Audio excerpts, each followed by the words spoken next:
Hello, and welcome to my deck profile for Dominate as of set 11. This is the deck I ran at the Houston on Regional 2017 by Bushiroad. Of course, I placed third. There was another Dominate player who made top 8 as well, but he lost round 1 to the eventual 1 of the whole thing. And our decks are pretty different, and our philosophies on the deck are pretty different based on his deck profile. So I figured I'd make my own video about my deck and why I think this is the stronger version of the deck. So let's go ahead and start with what the deck actually is, and then we'll go over some of Dominate's strengths and way to play this version of the deck. So my starter, as with any Dominate deck, is Madoy. It's a literal soul charge, draw, and change a power stage for free, which is absolutely insane. Every Dominate deck will be running him. It's not really a choice. Next up, my trigger lineup is pretty different than most Dominate decks. It's 7 crit, 5 draw, and 4 heal, and this will not be changing for set 12 if you're wondering about that. A lot of Dominate decks are running stand triggers to rest off of Morishige, and then return to the deck or draw a card, whichever one we're talking about, the Dominate or the After Image one. But really, I run this trigger lineup so I can have as much pressure as possible while also keeping up my combo pieces so I can keep the pressure going. Critical triggers accelerate the board state in a way that stand triggers just can't. If you hit a double crit, or you even use a single crit early game, you really make your stride turns much more effective because they suddenly have to start guarding your columns, as opposed to just no guarding the Morishige column because they're only at 2 or 3. I run the Dominate PG because it recycles, and recycling PGs are just the future of Vanguard right now, it seems. It's just the way it's going to be. The Unflip Perfect Guard is nice to have, but I like the ability to force my opponent to guard attacks that maybe they would want to just take to save cards in their hand for combo pieces or whatever, in order to prevent me from getting my Perfect Guard back. It doesn't happen too often, maybe once a game, sometimes twice. It's just another form of pressure, and the name of the game for Dominate right now is pressure. Onto first my grade 1s, I am running 3 Tenrei and 3 Tengai as my utility grade 1s. Tenrei just has a lot of flexibility. The passive part of Tenrei doesn't really matter all that much these days, but the ability to have discard pressure both as an attacker and a booster for no resource at all, and even generates a resource when it actually happens, is just insane value. Tengai as a grade 1 is really versatile because it can be rested off of Morishige, and I still get a skill off, and also when you're not running the Unflip Perfect cards, you really need a source of counter charge, and that's what Tengai is, obviously. Some people are running Sezui as a big column booster or attacker, obviously. But I really don't feel like this deck needs the Sezui for pressure, especially going into set 12 later. But this deck is really all about early aggression and getting the most you possibly can out of your resources. And Sezui is really only great when you're dominating a full board, which really just doesn't happen in this day and age of Vanguard. A lot of decks are just running away with all their rear guards, leaving you with maybe 1 or 2 left on the board that they don't really care about. So Sezui is just a dead card more often than not, and I'd rather have the discard pressure or the source of counter charge to continue my either like aggression, or I can resolve Genkai more often because every Tengai is another Genkai. 4 stride fodder is pretty much a must for most G decks. I'm really paranoid, which is why I run 4. Some people run 3. Onto my grade 2s, I'm running 6 10Ks. Some people thought I was running 8 because they saw the 2 different arts and they just assume I'm running 8, but it was only 6. 6 10Ks is a really strong addition, I feel, because 10Ks let you rush really early, and it's hard for people to rush you back because you're usually just a little bit stronger than them, or they have to call a booster that maybe they're scared to play, because if they play the booster, then you get first stride on them with Magen Tembu, you get to retire their key cards with Magen Tembu, and so just to try to hit you, they had to play a combo piece that you just then got to murder right off. So it's really threatening when a Dominate player just rushes you with 10Ks, because you feel like if you want to counter rush, then you're just going to get wrecked by their first stride turn. And if you don't counter rush, then you're just letting the Dominate player gain a lot of advantage on you early game. Kind of a no-win situation. when you get rushed with 10Ks by Dominate, and they scale into the late game. 10K plus any of my 7K boosters plus a single 4K from Mugen Lord is a 21K column, so the 10K that scales into the late game is absolutely great. Some people are running lots of Furrai, or they're running the Amber clone from the technical booster for After Image that gains 3K and binds a card, but like, why not just run 10Ks? You get the early game rush, they don't cost a resource, and they're not dead draws late game, so just abuse them. And against like blasters or something, if you go first and you ride 10K and they don't have the spirit, then you just get a free 10K no pass against an aggro deck. And that is just absolutely invaluable. Also, decks like the Ward and Zodiac Time Beast are running 10Ks right now. And even some blaster decks, like I mentioned earlier, are running some 10Ks. So, in a world where a lot of people are running 10Ks, your 10K becomes more valuable. Moving on, we have 4 Genkai, because it's the best card Dominate has. It can trigger multiple times a turn. Generally, first stride, you want to resolve the Genkai twice, both off of Oboro and your Magen Tembu. It's just absolutely insane card advantage. It's the only draw power this deck has. It's the only actual real advantage this deck has in just terms of raw cards. Not much to say about that. 2 Furrai. A lot of people are running 4 Furrai because they think the Soul Blast call is really important, but really it's not. Furrai is kind of good at making columns sometimes. Furrai is a lot like Sezui, where you're just gaining a lot of power on full boards, but when you don't have a full board, it's really kind of lackluster compared to having early game options with 10Ks. I'll start one too, because obviously it's a good card. I'm not saying it's not a good card, but when I draw a Furrai early, I'm not nearly as excited as I am when I draw a 10K early, and that's why it's only at 2. Onto the grade 3s, I run the 4 Obero as my standard Dominate grade 3, and then the 3 Morishige. Some people are running the draw deck grade 3. That's kind of like Furrai, where it gains power every time something attacks. But I like Morishige because it's just 21, no matter what. They have a full board, they have 1 card, doesn't matter, Morishige is still 21. Morishige is really your only real power column in this deck. So I like having the option of that instead of needing to interact with my opponent taking power. I'd rather just get the power on my own terms, not have to play it around like their board state. Like against Night Rose, I shouldn't have to be afraid that they're killing off their own cards. I should just be like, oh, I have a 28k column, no matter how many cards you have left. Moving on to the G-Zone. 4 Mugen Lord, which is being cut to 2 as soon as that 12 drops. Mugen Lord, I think, is really overrated as a card. Mugen Lord is really only effective when your opponent's at 5. Like when you Mugen Lord and your opponent's at 3, it does not feel like a strong play whatsoever. And the meme that Dominate gets shut down by defensive check is really true when you're Mugen Lording, but it's not so true when you're not Mugen Lording. So why would I just run 4 copies of a bad card when I have better options? I never really felt good about going to Mugen Lord unless my opponent was at 4 or 5. It's just not really that great of a card. It can buff your own board, which is really nice, especially in the late game, when you just have a million things face up in your G-Zone, so you get the Dominates and buff your own board. That part of Mugen Lord is really good. What isn't so good about Mugen Lord is when your opponent has 2 cards to dominate, and it's late game, and you're just like, what do I do? Mugen Lord is not what you usually do. Some people will then be like, oh, why don't you just Furrai? Then you get the calls, and look at all the 5k card. One, if you just go into Magen Tembu, you get the same amount of power stage difference without paying additional resources. Like, why would I pay more to get the same effect? Speaking of which, the best try Dominate has 4 Magen Tembu.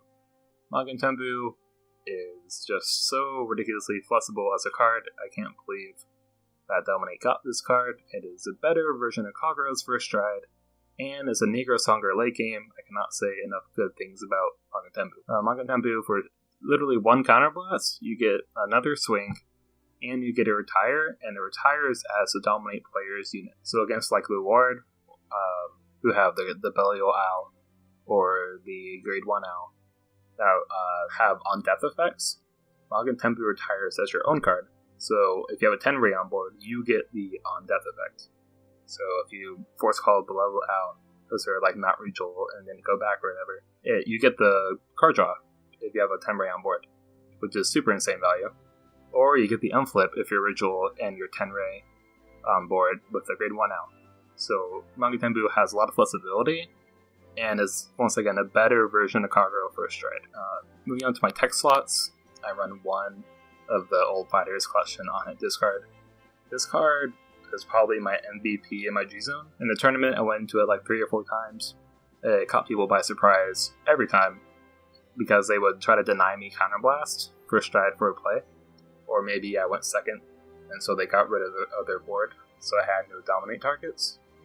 The Fighters collection on a discard Stride says that I still get pressure as a dominate player, even in unfavorable scenarios. I think it literally burned the perfect card every time I went into it, and for a no resource play, that's super insane value. My other tech slot, one Sukamura-Con. Counterblast 2 is a really heavy cost to pay, but it's much more flexible to go into than just Mugen Lord when the opponent's at 4 with not super of a big board. Usually I'll go into Sukamura-Con if I've already Magatembu twice, and then they're at about 4 damage, then I'll go into Sukamura-Con because they don't have a big enough board to make Mugen Lord really valuable, and I'd rather just try to end the game with my big Morshige columns. 1 GB8, Lupatama GB8 is super flexible. This deck builds a lot of soul, and I don't really have another soul dump until set 12. So the 2v8 lets me use all my useless soul late game to kind of end the parity. Sometimes Zodiac Time Beast or Leward will have just a super huge hand, and GB8 will help get rid of that hand, because usually late game they won't have all their G cards remaining. So you go into a GB8 just to get rid of some of their hand size, so you can then set up the kill the next turn. It's not super likely that the GB8 will kill them, but it will set up your lethal for the next turn. 1 Seabreeze, this deck is like one of the best Seabreeze abusers in the game, because you can set up your Genkai before you Seabreeze. So you get your Genkai draw and the Seabreeze Obro combo for the Dominate. So you get a free swing and a draw off of your Seabreeze turn, and then you can just Tengai back your resources. Moving on to my G-Guards, I run 1 of the Shadow deck, 1 of the Fighters collection, and 2 of the Dominate back row grade 1. Some people are running 5, but I value my tech slots too much to run 5, so I just run 4, even though I'm running the flip G-Guard. I just accept that I'm only going to G-Guard, usually 3 times a game. I just live with that.